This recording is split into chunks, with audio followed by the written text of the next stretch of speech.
Le projet de retour était de passage en France en ce début d'été.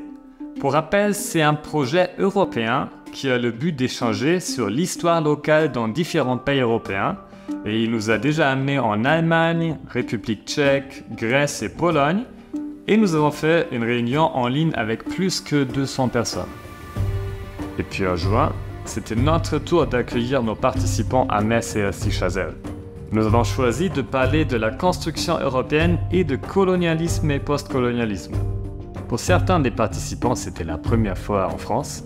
Donc pour débuter, nous leur avons appris quelques phrases en français dans les jardins de la maison de Robert Schuman.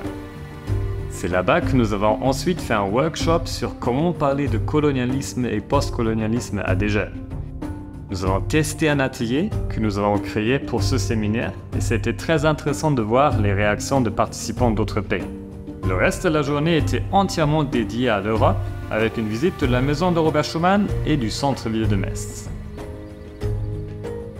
Et puis le lendemain, nous sommes partis très tôt pour aller dans les champs de bataille de Verdun pour faire découvrir cet endroit historique au groupe, tout en mettant l'histoire des tirailleurs au centre de la visite guidée.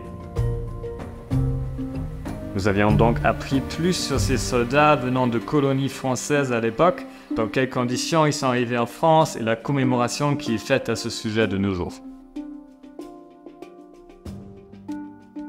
Pour créer une immersion plus grande dans la thématique, nous avons décidé de parler de l'histoire coloniale de la France aussi à travers la nourriture. Nous avons donc mangé dans un restaurant libanais et nous avons fini le séminaire sur un couscous partagé avec tout le groupe. Ce petit clin d'œil était très positivement retenu par les participants.